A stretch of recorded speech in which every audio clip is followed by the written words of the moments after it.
Salam, selamat siang semuanya anak-anak. Bagaimana kabarnya? Semuanya sehat?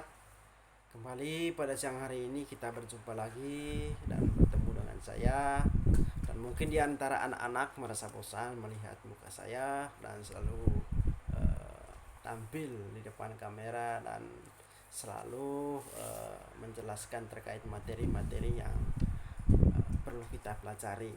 Dan untuk itu saya sarankan kepada anak-anak semua jangan pernah bosan untuk belajar dan selalu berusaha dan berusaha, dan supaya apa yang kita cita-citakan kelaknya akan tercapai dan terwujud apa yang kita inginkan. Baik, untuk pertemuan hari ini terlebih dahulu kita awali dengan doa. Dan untuk anak-anak silakan berdoa sesuai dengan kepercayaan kita masing-masing. Berdoa mulai. Dan kita langsung saja terkait pokok atau tema pembahasan kita pada siang hari ini adalah tentang mata pelajaran PKN khususnya kelas 4. Dan untuk pertemuan hari ini kita memasuki subtema 3 di buku 4C. Dan untuk temanya ini masih kaitannya juga dengan tema yang kemarin tentang kewajiban dan hak sebagai warga negara. Dan pada intinya di sini anak-anak, bagaimana cara kita untuk mempraktekkan atau melakukan terkait dengan hak dan kewajiban kita dalam kehidupan sehari-hari, terkait bagaimana cara kita menyampaikan informasi ataupun bagaimana sikap kita terkait dengan bagaimana cara mengajak teman kita untuk melestarikan lingkungan. Dan untuk itu kita memasuki di pembelajaran 3 di subtema 3 di halaman 106 sampai 107. Silakan lihatnya di halaman 106 sampai 107. Di situ poin yang pertama adalah tentang mengamati gambar tentang lingkungan hidup. Dan terkait dengan berbicara tentang lingkungan hidup ini sangat sering kita lakukan dalam kehidupan sehari-hari. Bahkan kita sudah melakukannya baik di lingkungan masyarakat maupun di lingkungan keluarga kita maupun di sekolah. Itu poin yang pertama. Dan yang kedua adalah mendiskusikan tentang hak dan kewajiban masyarakat terhadap lingkungan. Tentunya sebagai manusia dan sebagai masyarakat kita mempunyai hak dan kewajiban dalam menjaga dan melestarikan lingkungan dalam kehidupan sehari-hari. Misalnya contoh, dalam lingkungan masyarakat tentunya kita berhak untuk mendapatkan kenyamanan dan ketenangan dan udara yang sejuk dalam suatu lingkungan tertentu, misalnya di lingkungan atau di kompleks rumah kita. Misalnya kita berhak untuk menghirupkan udara yang segar kalau kita sudah melaksanakan kewajiban kita terkait dengan menjaga dan melestarikan lingkungan. Dan poin yang ketiga adalah memberi contoh tindakan yang bisa dilakukan untuk menjaga lingkungan terkait dengan hak dan kewajiban kita. Misalnya ketika kita berjalan ataupun ke pasar misalnya, tentunya kita harus menggunakan peralatan-peralatan ramah lingkungan atau semua bahan-bahan tentunya ramah lingkungan. Misalnya contoh terkait dengan peraturan di Provinsi Bali terkait dengan penggunaan plastik, itu sangat terbatas, itu sangat terpengaruh sekali. Ketika kita menggunakan plastik tentunya itu akan mempunyai dampak terkait dengan kelestarian lingkungan kita, dan itu akan mempengaruhi bahkan bertahun-tahun dan bahkan mempunyai cucu dan anak kita nanti, karena sampah plastik itu sangat terpengaruh terkait dengan kualitas tanah. Ketika di Bali ini menggunakan plastik semua, dan semua plastik itu kita membuangnya secara sembarangan, dan tentunya itu akan mempengaruhi di faktor kesuburan tanah misalnya di daerah Bali. Dan ketika kita menggunakan peralatan-peralatan atau menggunakan misalnya ramah lingkungan atau kemasan-kemasan ramah lingkungan, itu akan membantu sekali terkait dengan kegiatan-kegiatan yang dilakukan oleh petani pada umumnya, dan akan ramah lingkungan jadinya. Itu adalah poin yang ketiga. Dan contohnya adalah ketika kita berjalan ataupun menemukan sampah-sampah di pinggir jalan, kita ambil lalu letakkan atau membuangnya pada tempat sampah. Misalnya ketika kita berjalan di pinggir jalan menemukan plastik dalam ukuran yang sangat banyak, misalnya 1 karung, dan sangat berserakan di pinggir jalan dan selalu terjadi, bahkan sering terjadi di lingkungan kita misalnya. Dan cara atau tindakan kita adalah kita mengambil lalu membuang pada tempatnya atau membuang pada tempat sampah. Dan yang berikutnya adalah di pembelajaran 4, itu di halaman 111 sampai 112, yaitu mengenai hak dan kewajiban akan lingkungan. Dan untuk itu kita sudah menjelaskan tadi. Dan yang kedua adalah melakukan pengamatan kesadaran dan masyarakat untuk menjaga lingkungan di tempat tinggal. Di sini pada intinya terkait dengan kesadaran kita sebagai manusia. Tentunya kita mempunyai kesadaran dari diri kita sendiri, baru kita merepotkan atau merespon orang lain. Misalnya contoh, kita berhura-hura untuk merepotkan orang lain, dan pada dasarnya diri kita sendiri belum pernah melakukan segala sesuatu yang terbaik untuk orang lain.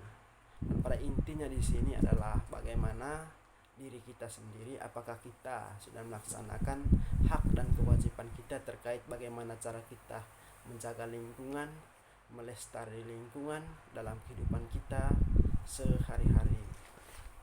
Dan di sini intinya kesadaran dari diri kita sendiri. Dan poin yang ketiga adalah membuat diagram. Di sini anak-anak menyebutkan contoh sikap dan mencintai lingkungan sebagai kewajiban warga negara atau warga masyarakat. Misalnya anak-anak membuat diagram, misalnya apakah dalam suatu kampung apakah semua masyarakat sudah melaksanakan hak dan kewajiban mereka terkait bagaimana cara mereka untuk melestarikan lingkungan di tempat mereka. Misalnya sangat tinggi dalam bentuk grafik, misalnya sudah 100%, misalnya 50%, dan itu sangat ketahuan sekali terkait dengan bagaimana kita membuat grafik terkait dengan masyarakat atau kondisi masyarakat kita, apakah mereka sudah melakukan atau tidak terkait menjaga dan melestarikan lingkungan. Itu adalah poin yang ketiga. Dan kita lanjut di pembelajaran 5 di halaman 115 sampai 116. Di sini kita akan mempelajari tentang perilaku yang memanfaatkan sumber daya alam secara bijak. Misalnya ketika kita menebang pohon ataupun memotong pohon, tentunya di sini kita akan menanam kembali terkait apa yang kita sudah ambil. Dan tentunya di sini sangat jelas di halaman 115. Silakan lihat di halaman 115. Di situ sangat jelas sekali terkait dengan materi atau seringkali memanfaatkan sumber daya alam yang dilakukan upaya pelestariannya. Itu di halaman 115. Sangat jelas sekali di situ. Kalau tidak salah ada 7 poin yang perlu kita lakukan. Yang pertama adalah penanaman kembali lahan yang pohonnya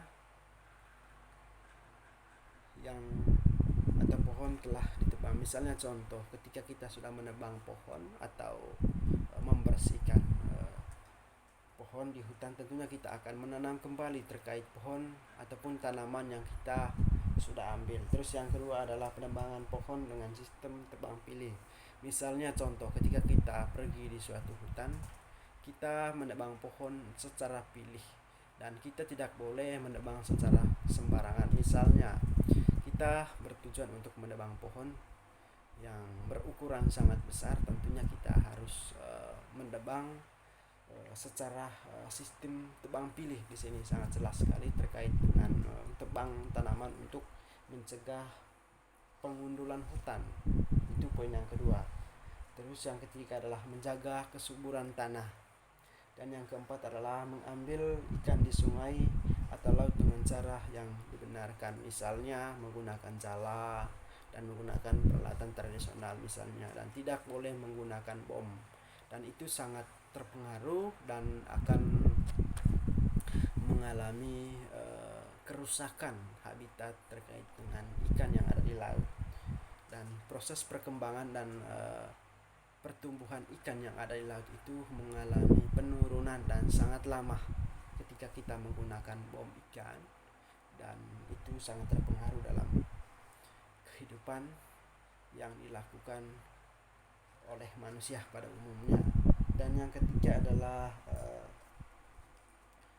yang keempat, mengambil ikan di sungai atau laut dengan cara dibenarkan, misalnya menggunakan jaring atau jala ini.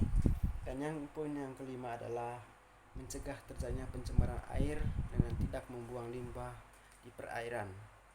Itu adalah salah satunya. Terus yang kedua adalah mengolah limbah agar tidak membahayakan kehidupan ketika dibuangkan ke lingkungan. Ini adalah hal-hal yang penting yang perlu kita perhatikan terkait dengan bagaimana cara kita untuk melestarikan lingkungan dan penggunaan sumber daya alam secara bijak. Dan yang berikut adalah membatasi pengambilan barang tambang dengan memperkirakan jumlah kandungan yang terdapat di dalamnya. Itu adalah poin yang kelima. Poin yang ketujuh terkait dengan memanfaatkan sumber daya alam secara bijak. Dan yang berikutnya adalah itu poin yang kedua tadi terkait dengan bagaimana cara pengelolaan dan pelestarian yang telah dilakukan. Di sini adalah kita akan menulis dan mencatat terkait bagaimana cara mengelola kegiatan-kegiatan yang pernah kita lakukan baik di lingkungan masyarakat ataupun di daerah tertentu misalnya. Dan yang ketiga adalah menuliskan cara mengajak orang agar ikut melestarikan lingkungan. Di sini bagaimana cara kita atau sikap kita atau tindakan kita terkait mengajak seseorang atau teman kita terkait bagaimana cara untuk menjaga lingkungan supaya tetap terjaga dan bersih. Itu poin yang ketiga, itu di pembelajaran 5 tadi di halaman 115 sampai 116. Dan poin yang ketiga adalah membuat kesimpulan tentang diagram dan mencintai lingkungan. Di sini anak-anak untuk memberi kesimpulan terkait dengan bagaimana hasil terkait dengan kegiatan-kegiatan untuk menjaga, merawat atau membersihkan lingkungan yang kita sudah lakukan baik di lingkungan masyarakat maupun di rumah kita masing-masing dan di daerah-daerah yang kita tempati dalam kehidupan sehari-hari. Baik anak-anak, untuk pertemuan hari ini cukup sampai di sini. Dan untuk hari ini saya tidak memberikan tugas, tetapi saya sarankan kepada anak-anak silakan mempelajari di evaluasi 1, 2, dan 3. Itu adalah sebagai kisi-kisi soal ujian untuk minggu depan, karena tanggal 24 kita akan melaksanakan ujian. Oleh karena itu saya sarankan untuk anak-anak silakan mempelajari kembali materi-materi yang kita sudah pelajari secara bersama-sama, baik dari buku A sampai buku C. Silakan mempelajari kembali dan mempelajari mempelajari materinya dengan teliti, dengan tekun dan rajin, supaya akan mempengaruhi dalam pribadi kita masing-masing dan mempunyai dampak dalam diri kita, tentunya mempunyai nilai lebih dalam diri kita sendiri terkait dengan apa yang kita sudah pelajari di hari-hari sebelumnya, bahkan sampai hari ini. Dan saya sarankan tetap semangat dalam belajar. Baik, untuk pertemuan hari ini cukup sampai di sini. Jika tidak mengerti atau kurang memahami, silakan bertanya langsung dengan saya, baik melalui WA pribadi maupun di WhatsApp grup di kelas 4 pada umumnya. Silakan bertanya langsung. Baik, selamat siang, selamat belajar, Tuhan memberkati.